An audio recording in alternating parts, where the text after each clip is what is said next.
I wanted to kind of just talk to you about, this book. That sucked. Now what? First off, great title. And you released it at the beginning of 2023. So I'm curious as to the inspiration here. Like, how did you decide that, this book needs to happen? Yes. So, well, actually, this book and everything around the book has been brewing since the pandemic. I think even before we hit record, we were kind of talking about our life transitions and shifts and changes. And Ajit and I, we made a huge shift in our family to move from LA, where we were at the time, to Austin. And even before that, when we were just, stuck in our homes, we were having quarantine conversations, being brave, and just that's kind of how that began. And then it led into really starting to connect the dots of, all of the things that I've been through in my past, my sucky moments in life, personal and professional, in business. And I wanted to meet people where they were at, especially, since we were kind of in, lockdown. I was going through motherhood.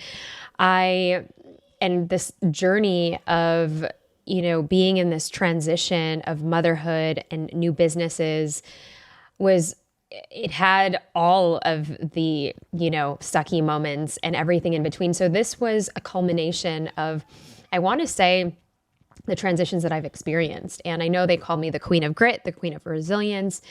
And this book has now been giving people permission to be brave. And so the Brave Table was my outlet for creativity and exploring those conversations. And this book, That Suck Now What, was really just the toolbox around how people can access their emotions, especially when things don't go right. And especially when we're, it's out of our control. And when we are having a dark period or a dark time. And many times when things are not going good personally, it kind of seeps into business and vice versa, right? Yeah. No, I find it so interesting. And, I'm glad you brought back the history of the fact that, you're the woman behind emotional grit, which is all about like, you're tough, you can overcome everything. And I'd be curious to know, when you see those trends, with social media, we're all aware that it's a portrayal of our perfect lives. And even the conversation or an admittance that maybe you're going through a darker time or a sucky moment seems like you're an absolute failure in the face of everyone else that seems to have their life together and things are going flawlessly. So I'd be curious to know, when you see those trends on social media, do you see that it's actually causing even more anxiety around, transitioning through these periods? Oh gosh. I mean, yes. I think now it's starting to change though with, I think, Generation Z, because now I feel like what I'm seeing is like people fully emoting either on TikTok and, and there's a little bit more of a normalization towards feeling to heal. Yet when I was growing up, and probably you, Jason, it wasn't like that. And I think that, yes, while still, the verdict is post when you're happy, post when you're traveling, post the fancy car, post the, the private jet. And it's not actually mainstream to share how we're really feeling. And one of the questions, and there's a pet peeve of like, when you're asking somebody, well, how are you doing? But then they kind of just say, oh yeah, I'm fine. Everything's great. and meanwhile, it's like, no, really, how are you doing? And it's so, it unravels what we feel from that question, but it also unravels, the other side, what the other person portrays of that experience in really what they're feeling, and more so what they'd want to share bravely, vulnerably. Well, we hear those terms of being brave and being vulnerable, but it sometimes can be very intimidating in a world that, especially our generation, I guess I haven't embraced the whole TikTok wave, so I don't witness it as much. But now that you mention it, I'm like, oh yeah, a lot of people are very vulnerable on those platforms. But one thing I find that's very interesting is, particularly in the concept of having to sell, right? Like, my God, if you want to be effective in sales, like transference of enthusiasm, as Brian Tracy says, is one of the key components of selling. And if you're having these types of transitions in your life, or you're going through some personal struggles, it can be so hard to sell. And at the same time, if you're, let's say, on a negative slump in your business, or maybe, cash flow's not going as well, or you're just maybe on a negative streak of not closing a few deals, you emotionally get you get heavy, and it becomes very difficult for you to even be effective in sales. So I'd be curious to know, like, I love how you call them, you have these magical moments of suck. And, in business or in sales, these might be small. You could have some life transforming ones, but why do you give it the label of magical? And what are we supposed to do to help us transition through that? Well, I mean, I talk about magical moment because many times, well, the first thing that we have to do is actually embrace what really sucked. The fact that you didn't close on one deal, two deals, 10 deals, it has been a low streak, or the fact that the business that you've been pouring your heart and soul into is not quite where you've wanted to see it grow as of yet. It can be, as you're saying, hard to rise over that. But if we look beneath the layer of, well, what is it that we are actually afraid of? Or what is this period trying to tell me? What is the underlying meaning? Does it mean that I have to just have more grace with myself? Does it mean that where I'm finding these clients, they're just not my people? Is it the fact that there's an issue with my verbiage, my languaging, and I have to maybe read up on a book to better my skills and practice more? And so there are several different variables to why we're having a low slump, but it really takes the awareness to actually say, oh, okay, there is that magic moment. There is something beneath the actual, oh gosh, why me moment, to say, okay, there's this red flag. What's the sign? What's this, what is this pain actually alluding to? And what else can I learn from this? And that's kind of that higher version of ourselves, because the real life, low key hurt version of, us being in our victim and, the ego that comes out of how come they said no to me, or what's wrong with me, versus, okay, I see that this is a pattern. Either I'm having a bad month or I have to get some different skills. What am I going to choose?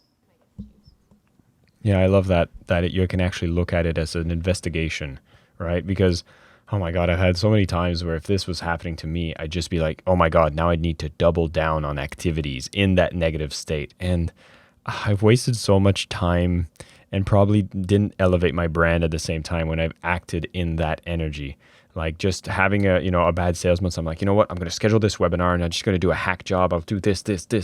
And I start just creating so much activity so that I can force the suck to not happen. But I'm not thinking of it as a magical moment. I'm looking at it as a moment I'm trying to escape as fast as possible.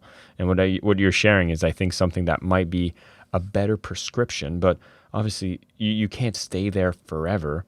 And so how do you heal that? And like, what do you look for to start transitioning things around? Because it seems like just doing more activity is not the answer.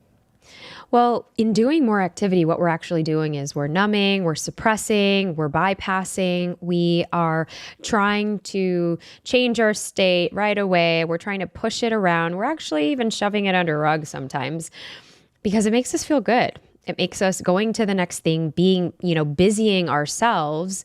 And I'm definitely, my coping mechanism during sucky moments is I overwork and I overcompensate by trying to be helpful for other people.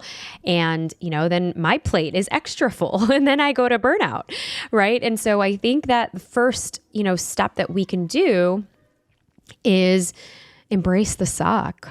Okay, embrace the fact that we are having these feelings of overwhelm. We're having these feelings of, crap, I can't control this. Like, why are things not going in the direction that I had hoped or that I thought? I thought I was going to have this many deals closed and it's not there. I thought my business was supposed to be where it's supposed to be and it's not there.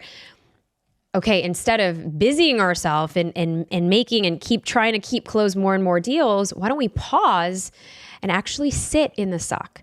And here's where people get confused, because most highly ambitious people or successful people who are wanting to go for the gold and go-getters, they're so afraid to sit in that suck because that suck would mean that what if I get stuck? And what if I get stuck in that suck that I cannot move forward? And that can look like spiraling, that can look like depression, that can look like massive anxiety, that can look like burnout. So we don't stop, which means we don't even give our nervous system a break to say, all right, hold on, pump up the brakes and let's breathe, first of all, and let's do some introspection. Let's have space to contemplate on what is actually going on beneath the hood right now. Is it true that I'm actually really sucky at business? Is it true that I suck as in sales?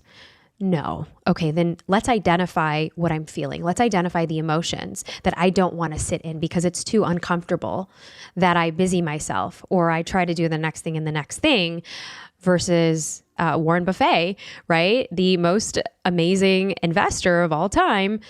He actually, plans out his days where he has more space in his day for just thinking and not doing.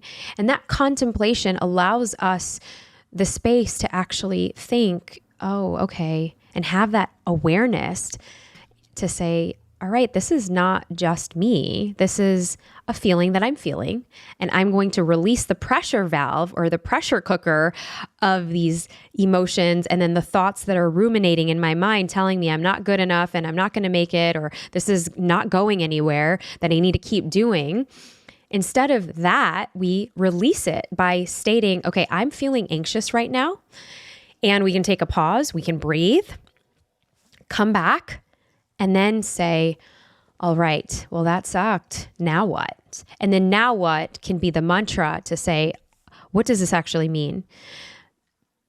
And to go through the prompts of, do I need more support? Do I need more practice? Do I just need a weekend away from my business that I haven't given myself permission to be away from because I feel like I need to keep doing and doing? Yeah. As you say this, there's things that comes through my mind, and I remember some of those, sucky moments in my life. Like I'm going through, say, a bad chapter in a relationship, and the best thing that I ever did was actually put myself into a little silent retreat for a weekend just to be with my thoughts and kind of go through it and figure things out. But what you're making me realize is, I'm actually kind of in that moment right now. I'm actually making myself have a lot of questions and a lot of doubts. And I realize that I have been someone just keeping myself busy. And I realize that I haven't necessarily given myself that space to go and process my thoughts, align myself. And it's been making me act and react to a lot of decisions as opposed to take a step back and do the process that you're speaking about. And so I think that's quite refreshing to hear. And, it seems like the world's moving faster and faster, and I've been trying to keep up with it. When I realize that, well, everything's moving fast. If I don't take a moment to step back and get grounded as to what's actually important to me, I'll be spinning my wheels. Then we're in reactive mode and we're trying to just put out fires. Mm-hmm. And that's where we, take a pause and to refresh ourselves to say, whew, okay, we're in this season. Mm-hmm. What am I going to make meaning of? What does that magical moment actually reveal? And then it might actually reveal, that the chaos is the break that we need to reconfigure things. And it doesn't mean that I'm a failure. It doesn't mean that I need to go and do something else. It just means that, all right, we need to take a pause and recalibrate and realign and then, see what that now what looks like. Interesting. So I like the fact that you can actually, cleanse yourself, get yourself at least to a calm space so you can ask that question, now what? And there is an appreciation of that magical moment. So you can actually see that it's there to reveal your things that you need to figure out. The now what? Are we talking about moving into this bounce factor, or is this already too early to be speaking about that? No, we can definitely move into the bounce factor. Oh, yes. Because that's what we're looking for, right? We're all like, okay, I understand. But of course, I'm a very action-oriented person, so I have to embrace the suck. But then I'm thinking about the now what very powerfully and thinking, okay, how do I get back around that? So what are we trying to do here? Yes. So when we are bouncing back, right, from a sucky situation, a sucky time, a sucky chapter, there are what I've discovered, and and this, started in my journey of from my transition when I sold my, my practice in dentistry into then, running my own research around how leaders make decisions. And it took me on a trek across 45 different countries. And I was then asked several different questions by different types of people, and one of which brought me to a gathering of women and parents who got a hold of one of my earlier books and asked, because I had gone through a lot of, adversity growing up, loss, and they were a particular group that lived right outside of Silicon Valley. And these were moms and they were parents. And I wasn't a mom, I wasn't a parent at the time. And they had asked me to speak.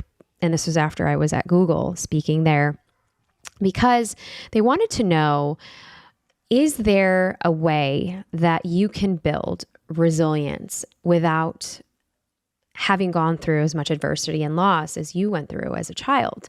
And they were asking this because 3 people had committed suicide earlier in that year in their school. And if you ever know anything about Silicon Valley, this is where all the tech entrepreneurs live. This is where their kids go to school. So think lots of pressure put on these children. And so that to me was a call of more responsibility, because I was actually sharing just my story at this point. And I wanted to actually come up with something tangible that, and I was curious as well, was this actually true, that could we actually teach resilience? And what did that actually mean? So that sparked this book as well. That sucked Now What? How to Embrace the Joy and Chaos and Find Magic in the Mess. And because now this is the next generation, right, of young people. And we know that the mental health crisis is big. 1 in 3 young people have, some sort of either anxiety, depression. There is a mental illness, an emotional health crisis going on. And so if we take the literal meaning of resiliere, it means to bounce. Yet everyone always equates resiliency to toughness and mental toughness. And even my first book, it was kind of the paradox of that emotional grit, because you can't really can't be emotional and have grit at the same time, or can you? So this is just a continuation of that. And my research now has arrived to 4 pillars of building your bounce factor, thanks to those moms who had to go through those losses. And can it be taught? Well, resiliere means to bounce. And if I take this glass of water and I let it go, this has a lot of toughness, right? It's made out of glass. If I let it go, it's going to shatter. It's going to shatter into a million pieces.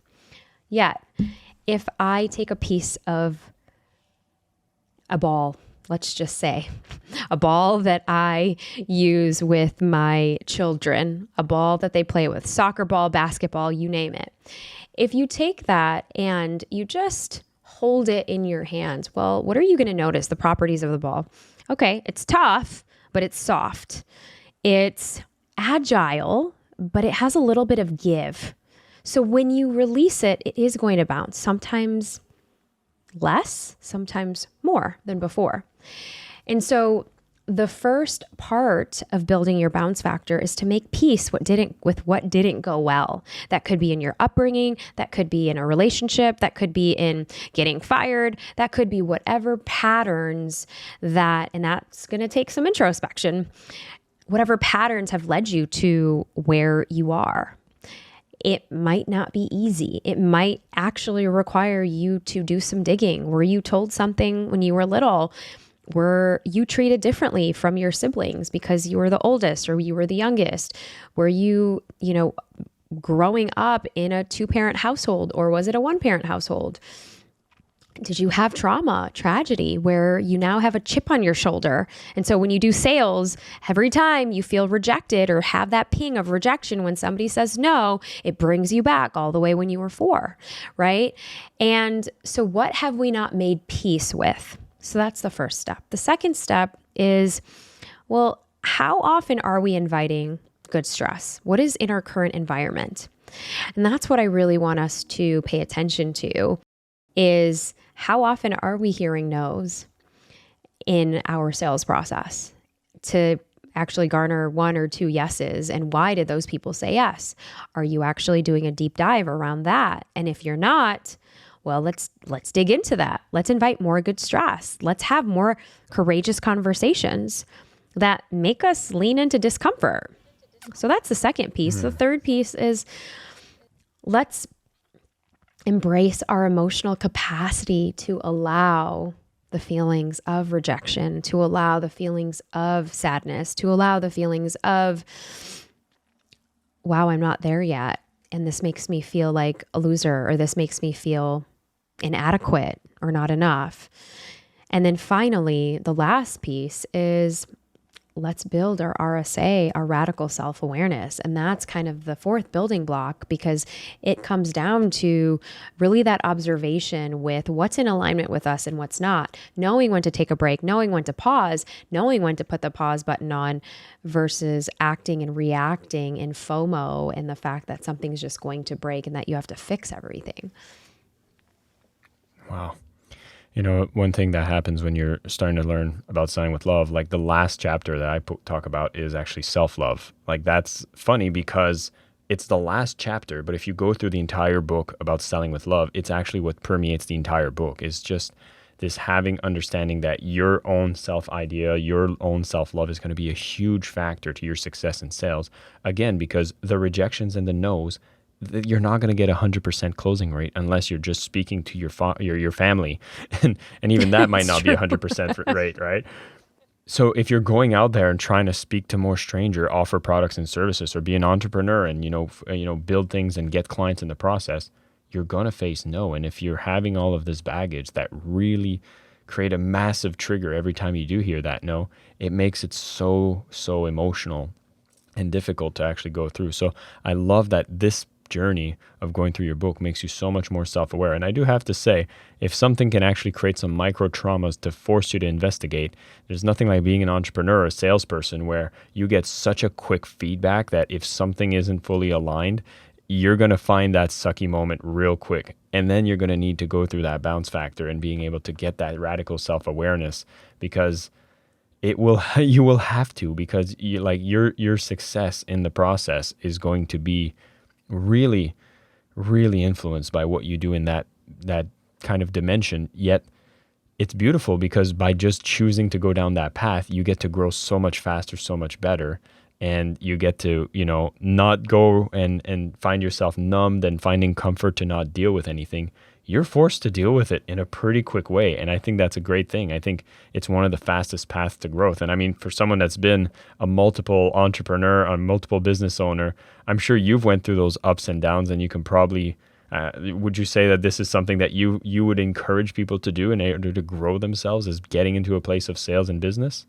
Oh, absolutely. I mean, this is the very first step, to have something like this on your bedstand, on your nightstand, so that you can refer back and this can be a guide and a tool to encourage you, because yes, it's going to be sucky. Yes. In fact, entrepreneurs and folks in sales, you can actually have a high bounce factor, but you can also be the biggest critique of yourself. And if we're not taking care of our own mental health and our emotional capacity and allow some of those emotions to come out, allow healthy coping mechanisms where we can process these emotions, not sit with them, not have it be a barrier to our success, but actually allow us to expand and stretch in ways that, it'll make us feel uncomfortable because we're used to winning, we're used to getting the gold. But when we sit on the opposite side of that, when we sit in the contrast, that allows us for our next evolution and our next potential. So. All right. There's a lot that I need to work on myself. I think for anybody else listening, this is going to be a journey that you will probably have to navigate yourself. One of the biggest things I've taken away, Neeta, from this conversation is just knowing that, the emotions, we have to embrace every cycle. If it is a cycle, that means, yes, sometimes it will be down. And I think we have this illusion that we should always be up, things should always work, we should always move forward and, you tighten up your bootlaces and keep moving forward. But I think those biggest periods that allow you to discover better. And, I think especially the beginning stages of business, you're trying to find your product market fit. You're trying to understand who's the customer avatar you want to serve. And when you see those things might be in and out of alignment, you might not see that success. And those might create some sucky moments in the process. And I love that you create this space that, hey, this is going to happen and it's okay. And we can't just ignore it, dodge it. We need to kind of face it, embrace it, and actually label it as magical because it's going to be a part of the journey. And that being said, if we want to actually go through the framework and get ourselves to bounce back, hey, first process it, then start realizing that we have to investigate, diagnose. The now what actually is a beautiful space that we can start seeing, well, what is it that's causing these things? This is not a problem. This is not because I'm faulty. This is actually a signal for change. And there's some beautiful discovery that can go on the other side. And you end up with this radical self-awareness so that now oh, look, I have this tendency where I push it too far. I do too many crazy things and then I burn out. And that's kind of my cycle. So we have to start becoming aware of breaking those patterns. And from there, I know you go so much deeper into the book, and I'd love to know if someone's going through this process, they're getting that radical self-awareness. Are there other things that you suggest so that we can actually continue to have this forward momentum as we're going on this journey?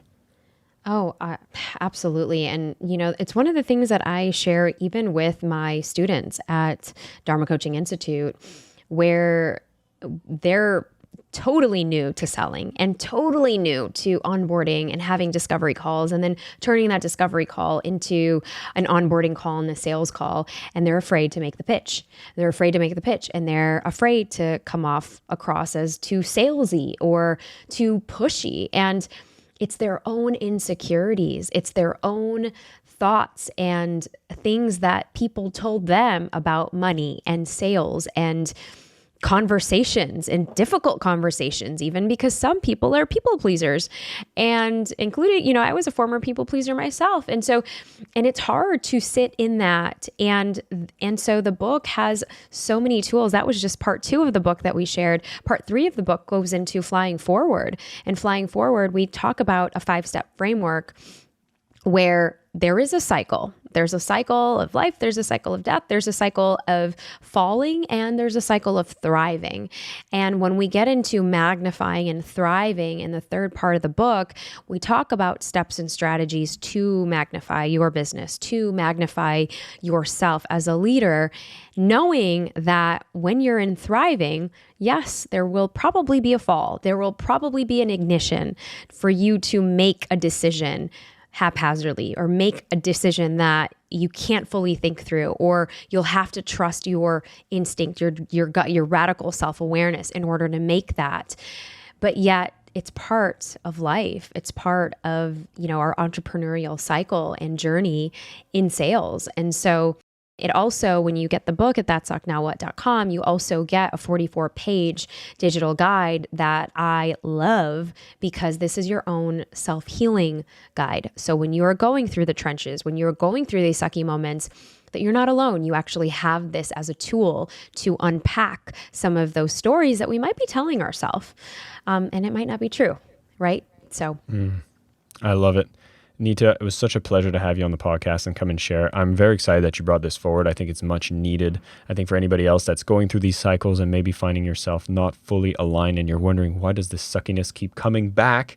Perhaps we need to actually investigate a little more, and picking up a copy of That Sucked Now What. We will have a link in the show notes so you can get a copy of that, as well as discover so much more from Dr. Neeta's work at the Dharma Coaching Institute as well.